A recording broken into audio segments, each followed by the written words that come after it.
Plastic evaluation is our core expertise at Gradical.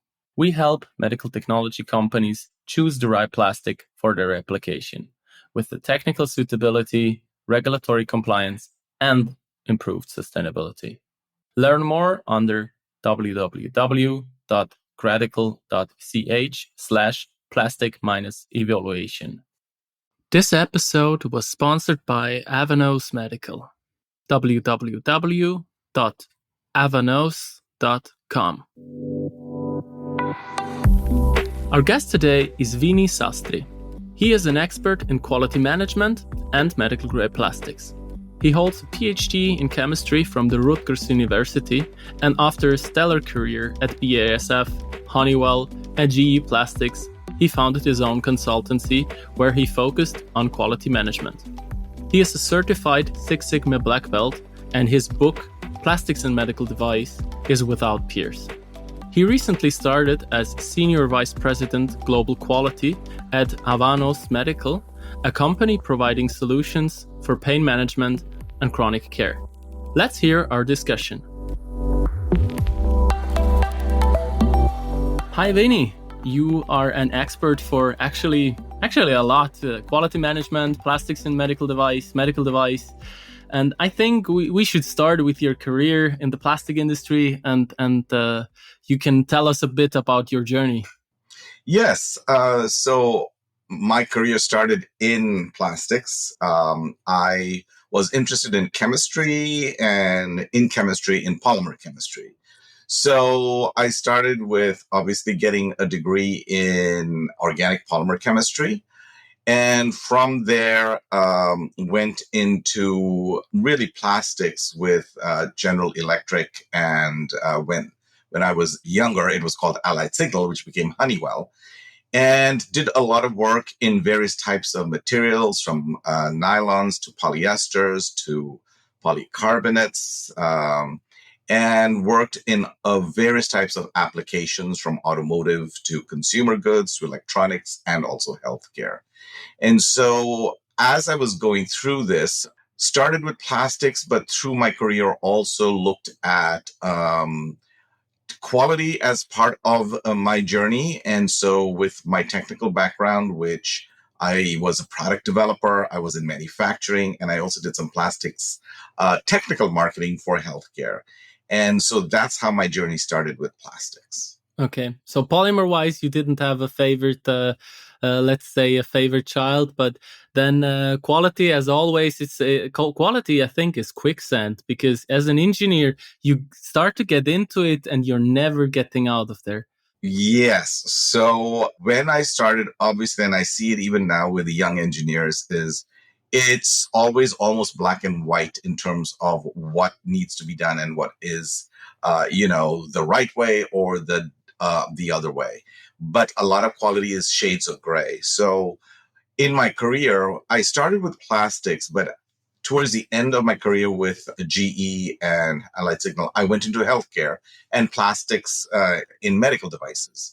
And so that's how my interest in healthcare or medical devices started, where I was working as the technical manager for General Electric and went around the world to understand the requirements of materials and plastics for medical device applications.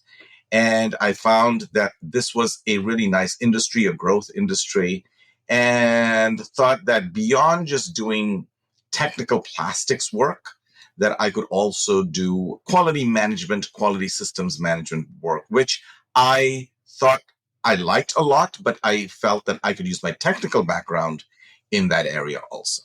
Mm-hmm. I mean, I couldn't agree more, because with a technical background, you're the best quality manager there is, because lots of it is statistics.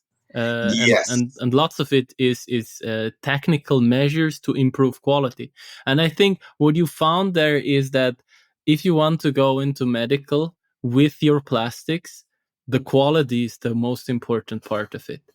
Yes. And plastics plays a very large part in the medical device industry, right? Because a lot of the things that are disposables, especially, are made of plastics. There is some metal, but a lot of metal has been replaced by plastics.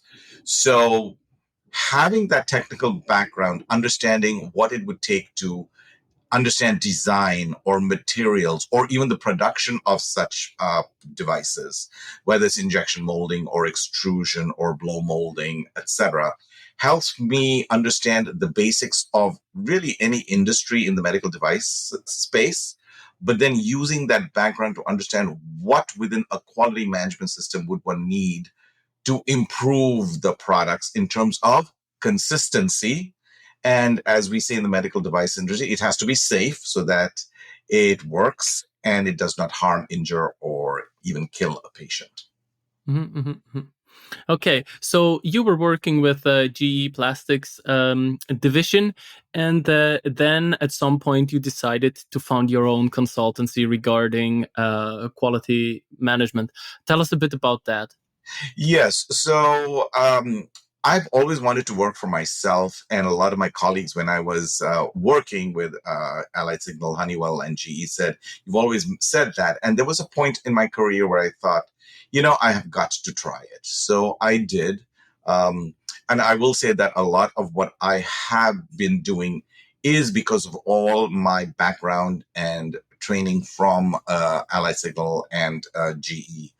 So I started in 2003, and it was a big jump because I started with, yes, healthcare medical devices, but more again, focused on starting with plastics and materials.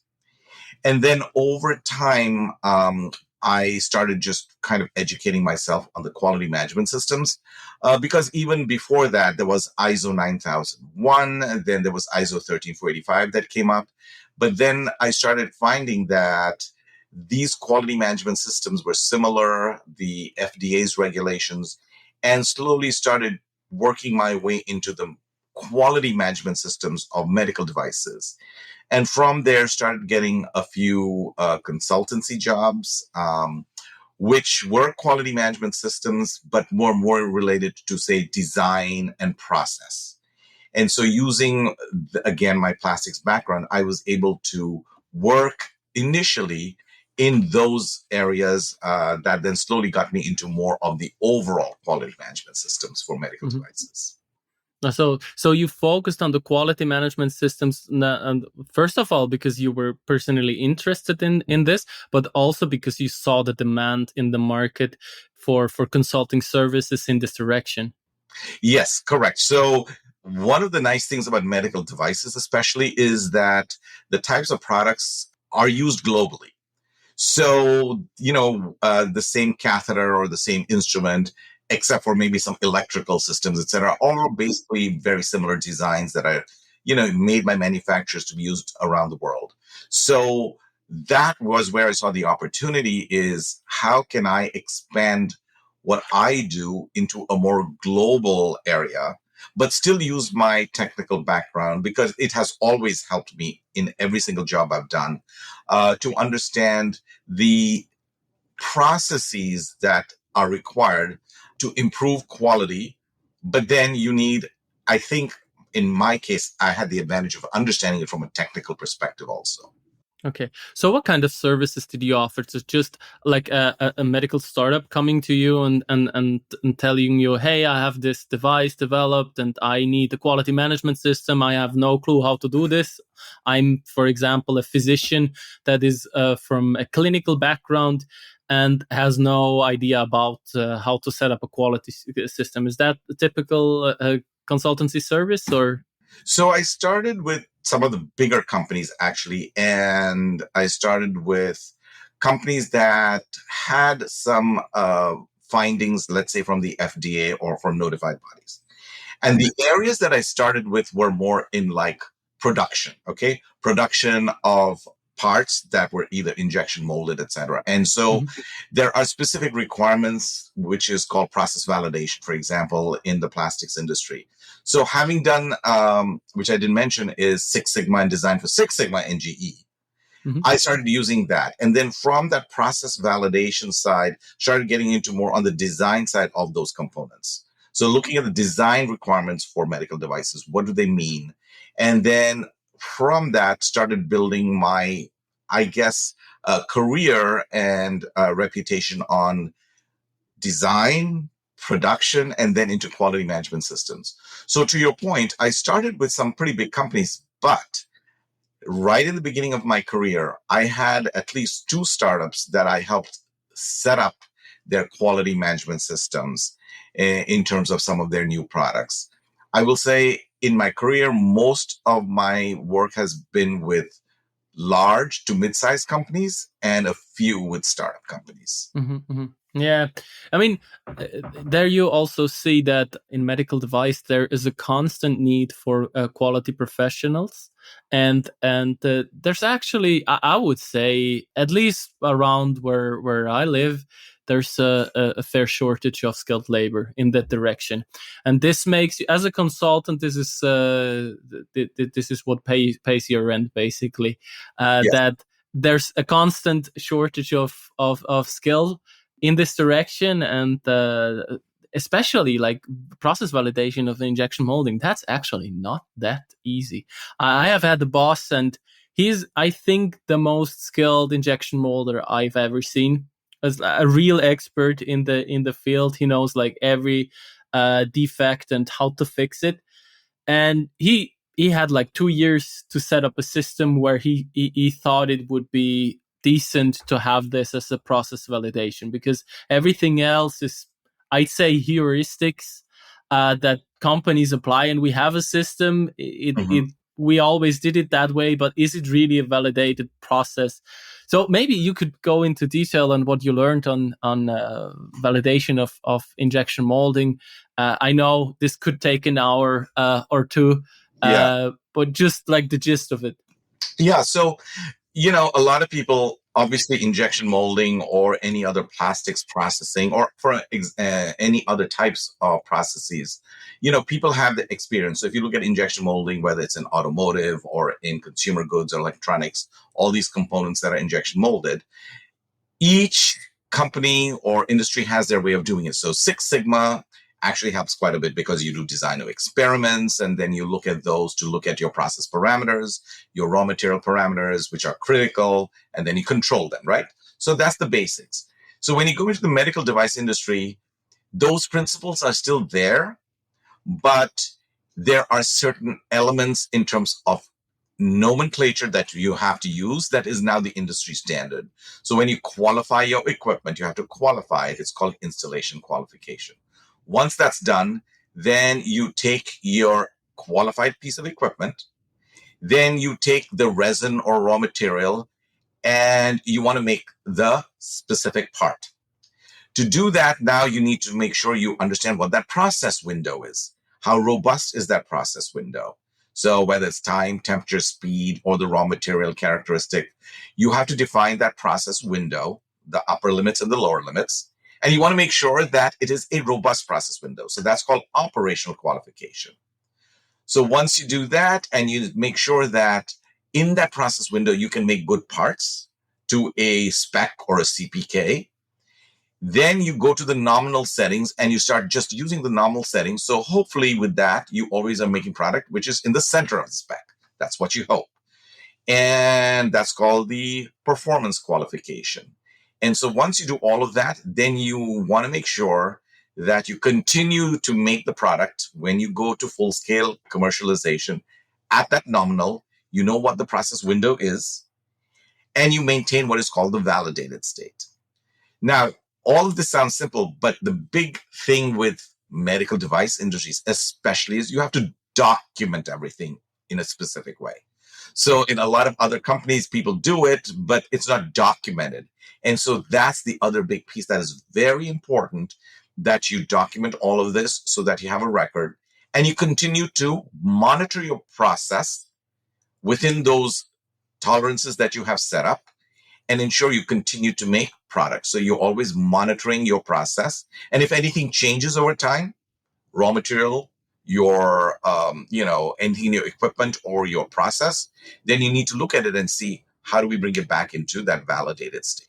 So it's this life cycle that is important, but the process is very specific in terms of terminology for medical devices, and also very important, documentation, because they say in the medical device industry, if you didn't document it, you didn't do it.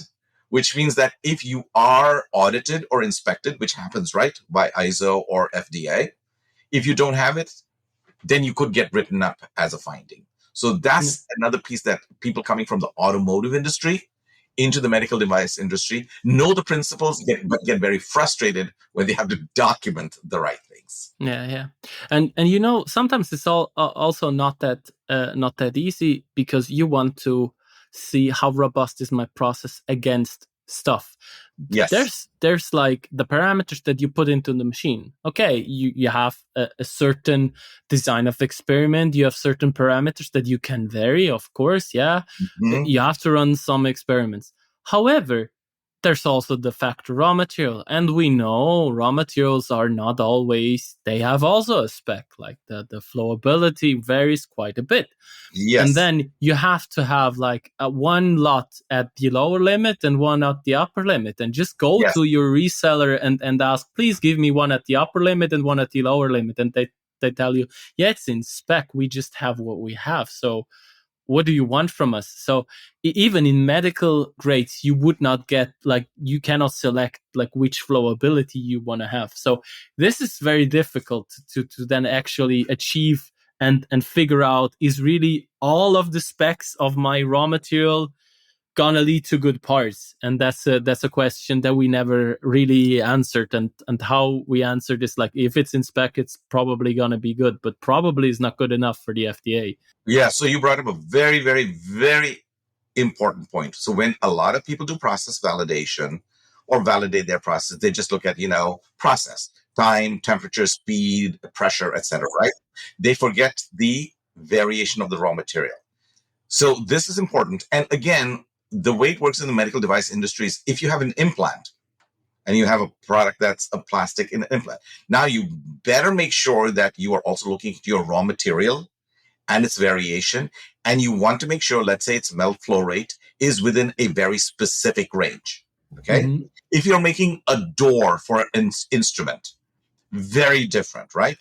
But back to your point on defining the raw material, or let's say the resin, plastic resin spec. Many companies run into this problem because they say they validated their process. Then suddenly when a lot changes, everything changes. And it's out of spec, or something happens and the product goes in the field and it doesn't work. Mm-hmm. So as best as one can, one must look at the resin in itself and see if the resin or whatever it is in the resin might affect the performance and the quality. And if it does, and it's a high risk device or component, then it is better to define that tolerance for the raw material, for example, metal flow rate. Otherwise, I've seen so many companies get into trouble all the time because they did not look at the variation of the plastic or the resin itself. Yeah, and there we're at the point of risk. I always tell the medical device or medical technology is between crutches and an implant. Yes. So worst case, crutches, they break, you break your leg again. It's not very pleasant, but it's like that's what can happen. So if mechanically your plastic is fine, you're fine from a risk perspective. Yeah. And then implants, 15 years in the body, all the biocompatibility tested you can imagine, chemical characterization, you better have everything locked in place, like the screws of the truck that deliver your plastic is better like not change a bit. So it's an exaggeration, of course, but I mean, there's like a variation in risk there. And the more risk you have, the more measures you have to take. And they have to be reasonable and reduce your risk. Yeah, that's just a point I wanted to make. As I already teasered, you have written a book called Plastics and Medical Device. Yes. Can you just quickly talk about what is in the book and what can one learn from it and how it came about that you actually wrote that book?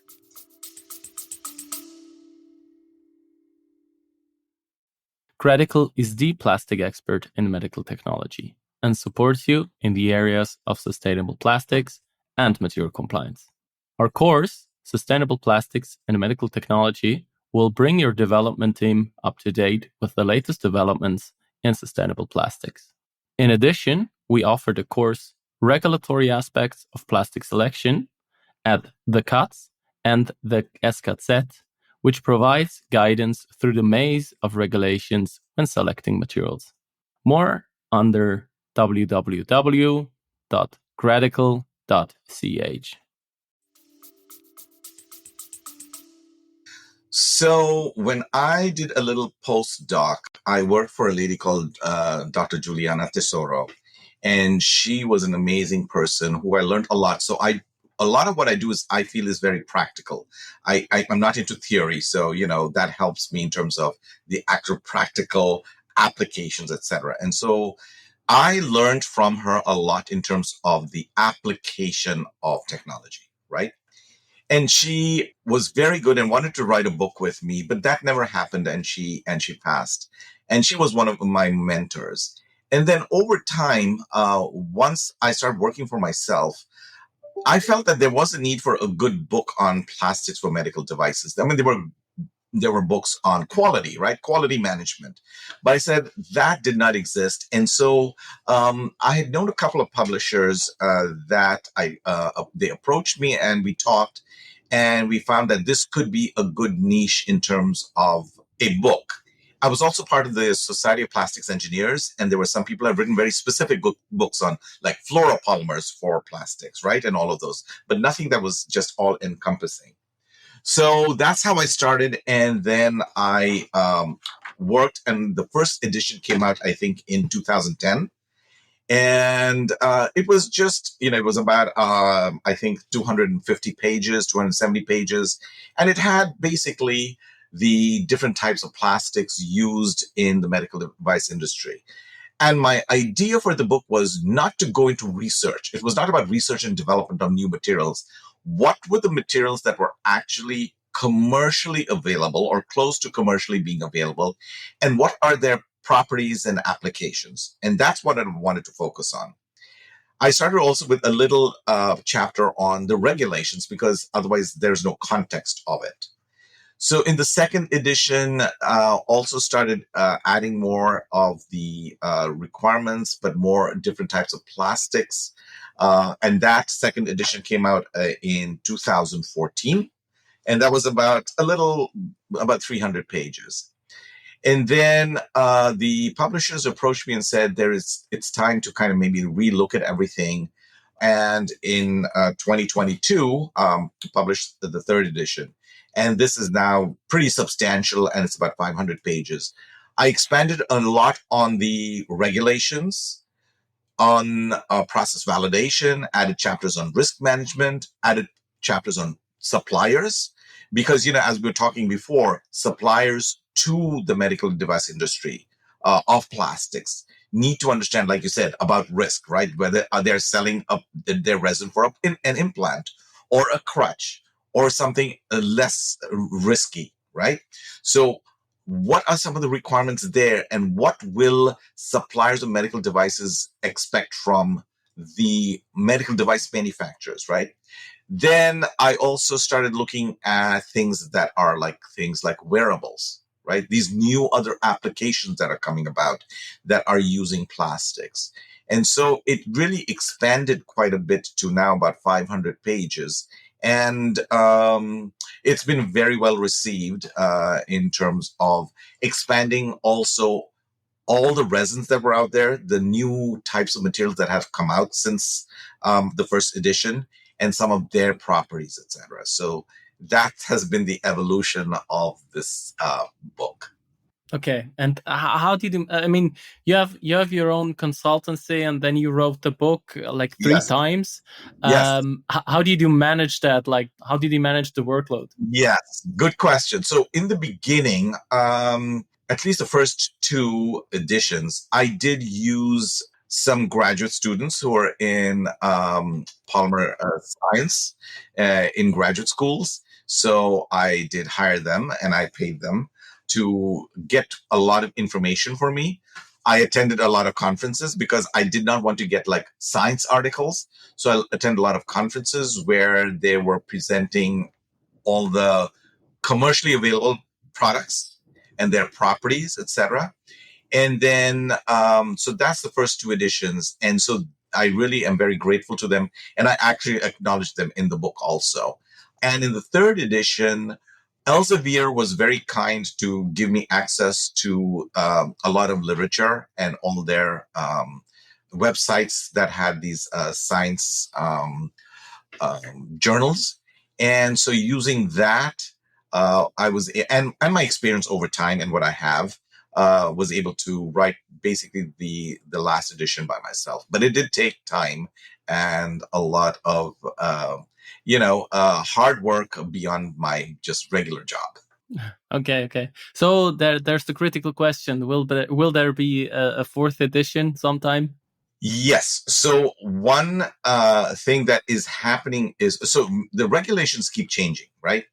So one big change that's going to happen is the FDA is moving to the ISO 13485 in 2026, number one.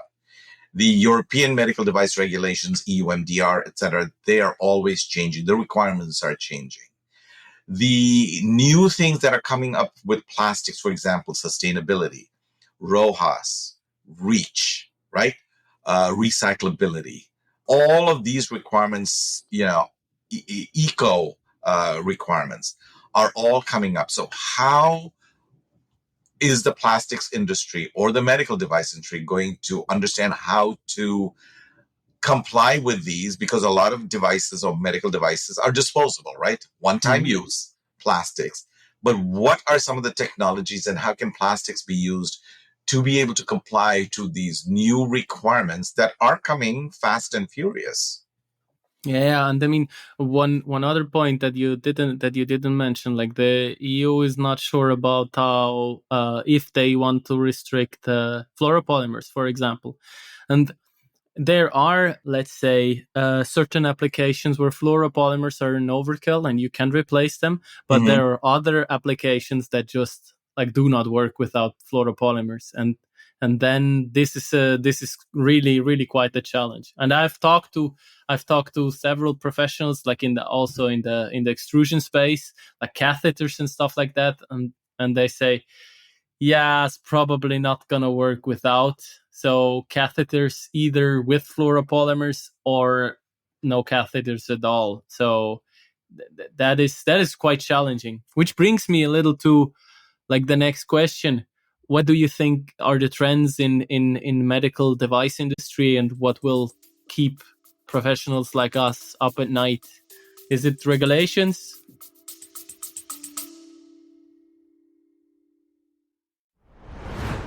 Do you enjoy the podcast? Then subscribe and rate it on your platform, and join the discussion on LinkedIn.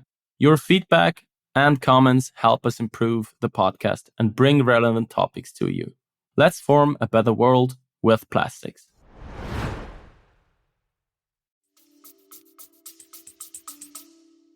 So one of the big areas that is changing is the use of software and software as a medical device beyond just plastic. So the regulatory bodies are still trying to keep up with the pace of, how software is being used, whether it's on your phone, on your watch, or on your clothes, to monitor, different things in the body and then use that for diagnosis is one big thing. The other is becoming always we say it becomes more efficient in terms of devices becoming smaller and with more performance. And then how does all of that work in terms of the design, the materials, etc., are going to be the challenges. And the biggest challenge to me still is this whole thing about trying to understand sustainability. That is coming up more and more from an environmental perspective, a use perspective. So those are some of the things that are really part of the challenges. Okay. So I might share some insights with you. I have a customer of mine which develops with me a sustainable consumable. They went on a tour with their new CEO to all their important customers in Europe and in the US. And then I think in Europe, they visited 12 customers, and in the US, it was like 14. And Europe was, how do you say that? 100%, 12 out of 12 said, this is what we need. This is great. When can we buy it? Mm-hmm. US was like two out of 14 that Correct. said, yeah, we'll look at it. It's good. Yeah, we like it. And then then some of them were like, what do you even mean sustainability? So it's like, I think the US has not quite caught on onto the sustainability, or I think it's not that important there to sell your medical device. But what we see in Europe is it's actually a big trend. It's okay, of course, it's political pressure that is also forcing medical device into this direction. But I have quite a lot of projects that are based around having more sustainable plastics in your medical device. And I mean, there's limited options that you have there. You have like mass balanced bio-based Mm-hmm. grades. You have very, very few grades that are bio-based with physical content. And then there's recycling. And there we are with the quality management, because recycling grades have a greater variability, which is for your process validation a real issue. And that is the context which I use the medical devices between crutches and implants. I always tell them, you can make crutches with recycled plastics, Correct. no issue. That's right.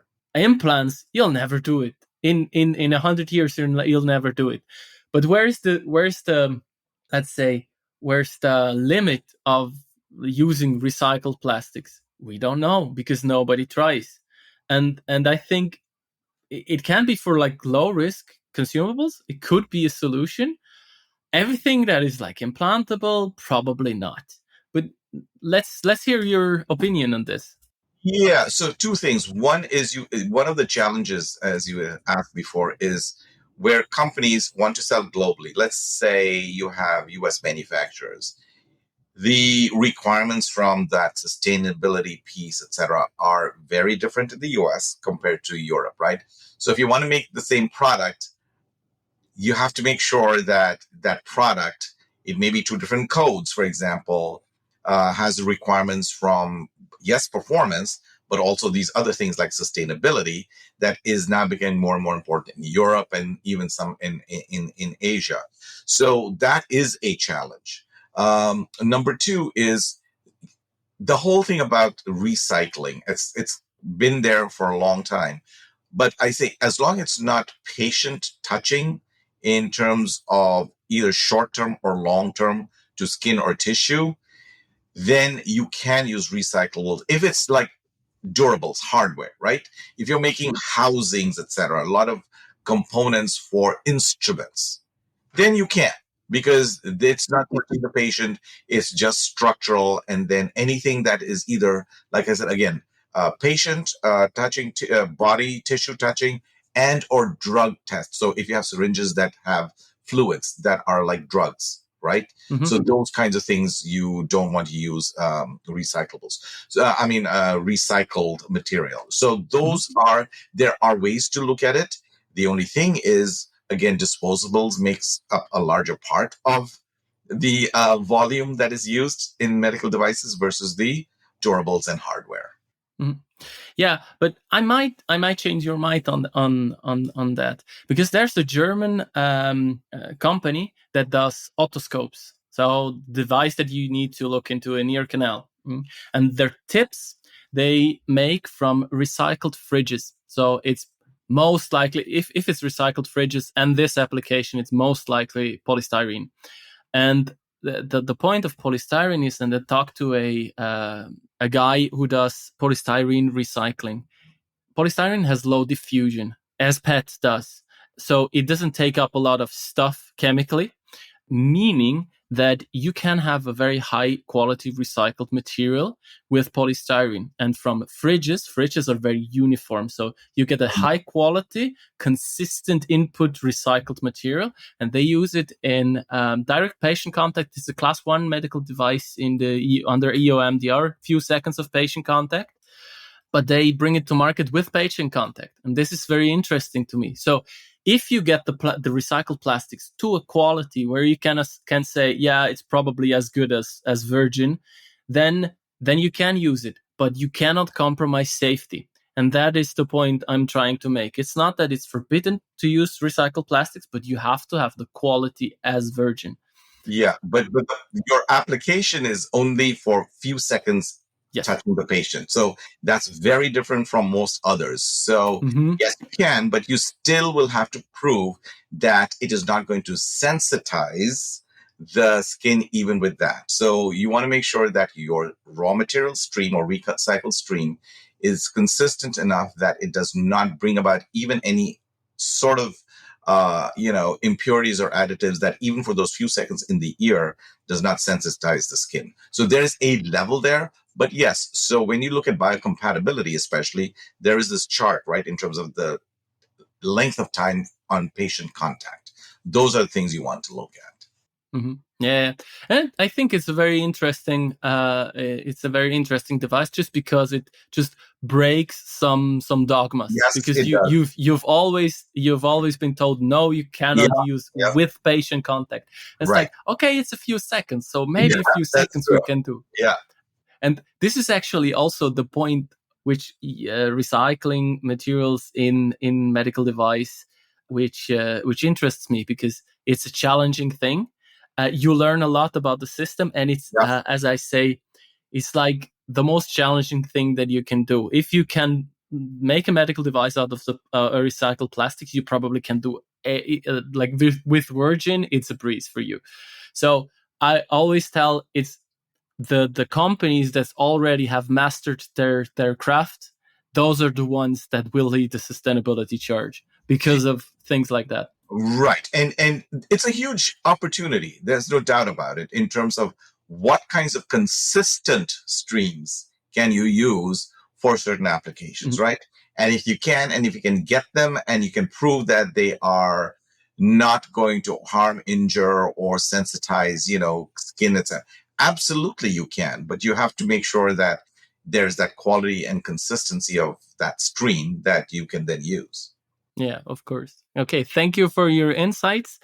I would like to move to another topic. You recently decided to take a permanent role again after your consultancy time. Yeah. What is the role about, and why did you decide to move to permanent positions again? Yeah, so I started my consulting about 20 years ago, and I basically worked for myself. And a lot of times I've taken the role of the interim director or senior vice president of quality, while the company then looks for the new position and we transition. And this typically takes about a year. So I joined Avanos as the interim director of SVP of quality. And then over time, they found that they were not getting the candidates and asked me if I would join. And I thought about it, and I thought that, this was a nice company. It's got interesting products. I like what I do. And I said, so I will do it as the permanent position, because it is only when you are in a permanent position, a lot of times they can be more effective in terms of decisions along with management. And so I found that was a good opportunity, and I said, yes, I will do it. And I am enjoying it so far. And we at Avanos do use a lot of plastics. That's good. Okay. So you might also elaborate on what Avanos does in terms of medical devices. Yes. So the two areas that Avanos works in is NRL feeding systems. A lot of things with like feeding tubes, etc. For nutrition is one area. And the other is for pain management, where people have pain in their knees or their joints. There are different types of devices that can mitigate that pain. So it is just these two basic areas of digestive health, as it's called, and pain management are the two areas that Avanos works in. Okay. And pain management, how do I have to imagine this? Is this just is just a catheter that brings painkillers to a certain area, or is it an electronic device that stimulates nerves, or how can So I it's a imagine little that? of everything. It is stimulating of nerves. It is also using certain types of devices that will inject into like a knee for pain management. So it's a combination of both the just the physical and, if you will, the chemical or device and drug. Okay. Good. Then maybe so you're now a vice president of quality or quality director. Mhm. Um, and you certainly are in the position to having to hire quality managers, regulatory affairs, and stuff like that. Around here in Europe, there's a shortage of skilled labor. How do you see that? And I mean, for you as a consultant, it was a good thing because then you get hired. But on the other hand, if you're a boss, you need to hire people. It's actually pretty Yes. difficult. So how do Yeah. you challenge it, or how do you meet this challenge? So depending on the role, if it's a technical role or a regulatory role, or an R&D role, right? You can find people who have the technical skills or they're skilled in that area.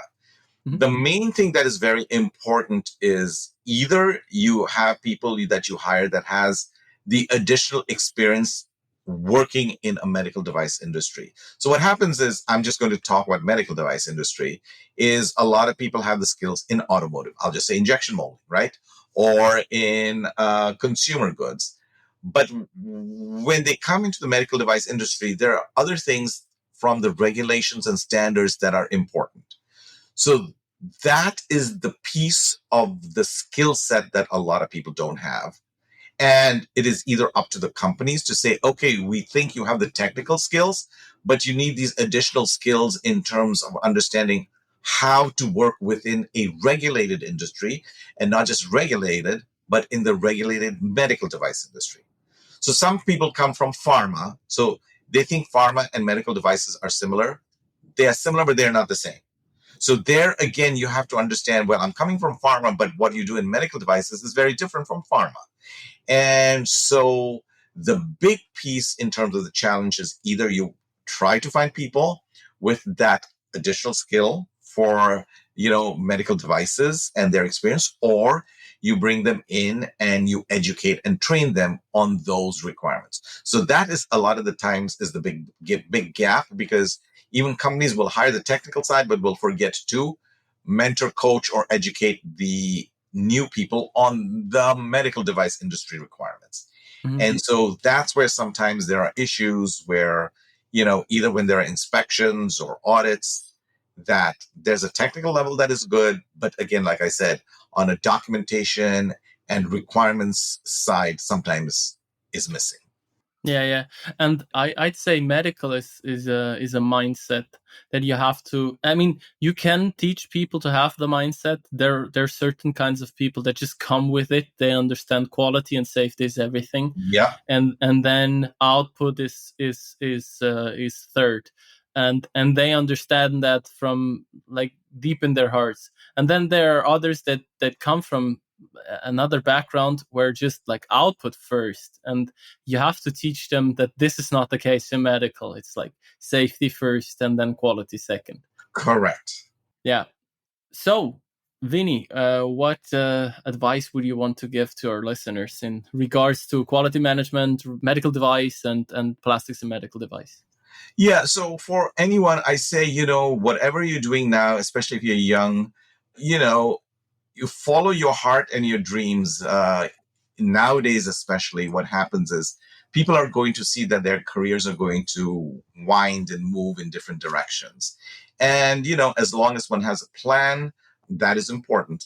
But depending on what a person's goals are, I think one of the biggest things is to continue to educate, to continue to learn, and learning never stops. So whatever you want to do, whichever industry you want to go to or functional area, I think it is important to continue to learn and understand those skills and the skill sets required, and follow your path in terms of where you want to go, but make sure you have a plan to get there. And always people say plan A and or plan B.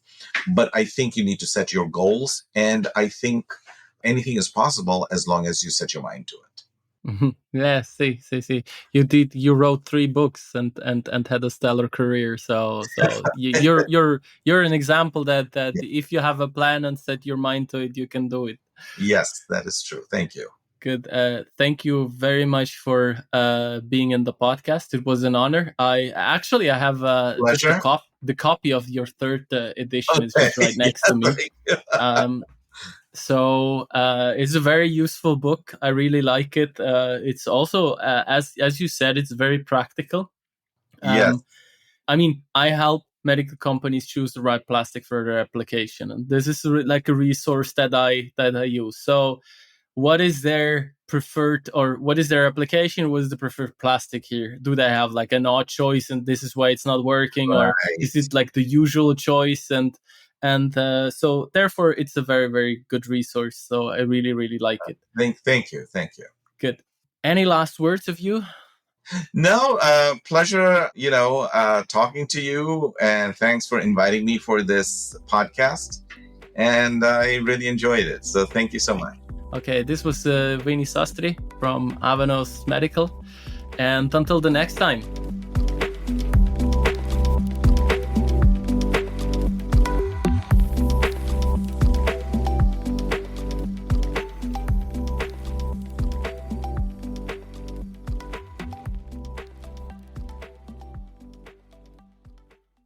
Still looking for more in regards to plastics and medical technology? Visit our website www.gradical.ch and inform yourself on the services of Gradical. You can also check out our market report on medical grade plastics on www.medicalgradeplastics.de. Or you attend a training regarding material compliance at CATS or at SCATZ. And of course, don't forget to rate and subscribe our podcast wherever you get your podcast. Let's form a better world with plastics.